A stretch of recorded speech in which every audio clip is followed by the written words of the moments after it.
యాదవుల భూములన్నీ కబ్జా పెట్టింది పాత టిఆర్ఎస్ ప్రభుత్వంలో ఉన్నటువంటి టిఆర్ఎస్ గుండాలు, నాయకులు, ఎమ్మెల్యేల కొడుకులు, ఆ తర్వాత ఎంపీగా పోటీ చేసిన వాళ్ళు, ఎమ్మెల్యేగా పోటీ చేసి ఓడిపోయిన వాళ్ళంతా ఈ భూముల మీద పడ్డారు నాయన. ఇది 348 ఎకరాలు బాలాపూర్ లో. 348 ఎకరాలల్లా మన కవితమ్మ కొడుకు ఉన్నాడు కదా కార్తిక్ రెడ్డి, ఆయన వెనకాల ఉంటాడు. ఆ తర్వాత మన మల్లారెడ్డి ఏది ఎల్బీ నగర్ ఎమ్మెల్యే ఉన్నాడు కదా, ఏం పేరు ఆయన పేరంటే మన రెడ్డి ఏది సుధీర్ రెడ్డి వియ్యంకుడు నరసింహారెడ్డి, ఆయన ఎంపీగా కూడా పోటీ చేసిండు ఏది నల్గొండకు. ఈ దొంగలు కలిసేసి ఈ భూములను కబ్జా పెట్టిర్రు. కబ్జా పెట్టేసి ప్రజలకు ఏదో కేసు వేస్తున్నారు, ప్రజలు తిప్పుతున్నారు. ఇది ప్రభుత్వానికి మేము ఇచ్చినాం. మీ దగ్గర ఆధారాలు ఉన్నాయా? ఆధారాలు కదా, ఇంతకంటే ఆధారాలు ఏం కావాలయ్యా? మా భూములు ఈ కోట్ల 348 ఎకరాలు. ఇది 348 ఎకరాలు పెద్ద స్కామ్ ఇది. ఇందులోకెళ్ళి ఒకరిద్దరిని వీళ్ళు సంకర పెట్టుకొని వీళ్ళనందరినీ బాధ పెడుతున్నారు.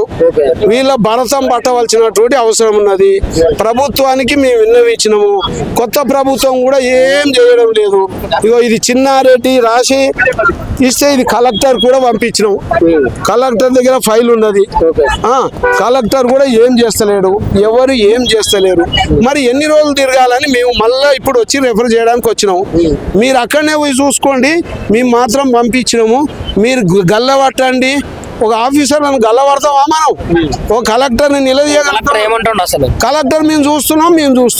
లోపల ఒక కలెక్టర్ దీన్ని చూసి లంచాలు తీసుకొని ఒక కలెక్టర్ కూడా మొన్న పట్టుబడ్డాడు. డిప్యూటీ కలెక్టర్, రంగారెడ్డి జిల్లా డిప్యూటీ కలెక్టర్లు కూడా దొంగలయ్యారయ్యా. రెవెన్యూ ఎంఆర్ఓలు కూడా దొంగలయ్యారు. వీళ్ళకి కావాల్సింది చేసుకుంటున్నారు తప్ప వీళ్ళు ప్రజలకు చేస్తలేరు నాన్న. కాబట్టి వీళ్ళ భరతం పట్టాలంటే ఇక్కడ ప్రభుత్వం మంచిగా ఉండాలి. ప్రభుత్వం ఇక్కడికి ఎన్నోసారి మీరు రావడం ఇదే సమస్య గురించి? ఈ సమస్య నుంచి నేను 10 సార్లు వచ్చిన ఇక్కడికి. ఇక్కడ సెక్షన్ లో ఈ లెటర్లు ఇస్తున్నాం. ఏది చిన్నారెడ్డి అని దీని మీద ఇన్ఛార్జ్ చేసిర్రు. చిన్నారెడ్డి తోటి మాట్లాడినాం. రెవెన్యూ మినిస్టర్ కూడా ఇచ్చినాం.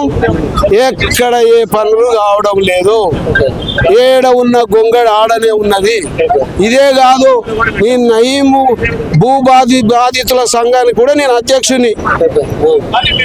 కానీ వాళ్ళవి కూడా భూములన్నీ కబ్జా పెట్టుకొని కూర్చున్నారు.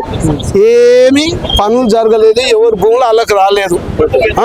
కాబట్టి ఇక్కడ వచ్చేటువంటి 100 కేసులలో 80 కేసులు భూమి కేసులే ఉన్నాయి, ధరణి కేసులు. మరి భూమాత అన్నావు, ఎక్కడ పోయింది ఈ భూమాతను ఎప్పుడు తీసుకొస్తావు? వీళ్ళ సమస్యలు ఎప్పుడు తీరుస్తావు? ఈ భూములు కోల్పోయినటువంటి వాళ్ళ సంగతి ఏంది అని నేను అడుగుతున్నా. నా పేరు చీమల జగదీష్ యాదవ్. ఇప్పుడు ఈ కాంగ్రెస్ ప్రభుత్వంలో మరి మీకు న్యాయం జరుగుతుంది అంటారా? మరి న్యాయం జరుగుతుందనే మేము అన్ని ఓడగొట్టి వీళ్ళని గెలిపించినాం. నేను కూడా ఒక కాంగ్రెస్ కు అనుబంధ సంస్థ ఐఎన్టీసీ స్టేట్ జనరల్ సెక్రటరీని. మాకే దిక్కు లేదు, ఇక ప్రజలకేం దిక్కుంటది? కాబట్టి ఈ ప్రభుత్వాన్ని కూడా చూస్తున్నాం. ఇక మీకు కూడా భరతం పట్టవలసినటువంటి రోజులు వస్తున్నాయి. ఎక్కడన్నా ఒక దగ్గర యుద్ధం మొదలవుతుంది. ఆ యుద్ధం రగిలి మీ యొక్క పీటల కిందికి వస్తుంది, మీ కుర్చీలు గుంజేస్తారు. కాబట్టి మీరు గవర్నమెంట్ అమ్మా రేవంత్ రెడ్డి సీఎం గారికి నేను సూటిగా చెప్తున్నా, మీరు ఇప్పటికైనా రైతుల మీద సమస్యలు ఎన్ని వచ్చినాయి అన్ని ప్రత్యేకంగా శ్రద్ధ పెట్టండి. అవి తీసుకోండి. ఎక్కడెక్కడ జరుగుతుంది, దొంగలు ఏ విధాలు చేశారని దాన్ని ముందు పట్టండి. అది లేదు ఏదో అక్కడ అదైంది ఇక్కడ ఇదైంది అని చెప్పేసి ఈయనను పట్టేస్తాం ఆయన అది చేస్తాం అంటే ఇది కాదు. భూముల మీద సమస్యలు ఉన్నాయి. అందుకనే ప్రజలారా రండి, మనం పోరాడదాం. ఈ ప్రభుత్వం కానీ ఆ ప్రభుత్వం కానీ దొంగల మీద మనం పోరాడదాం. ఈ దొంగలని భరతం పడదాం. 9100496509 నా ఫోన్ నెంబర్.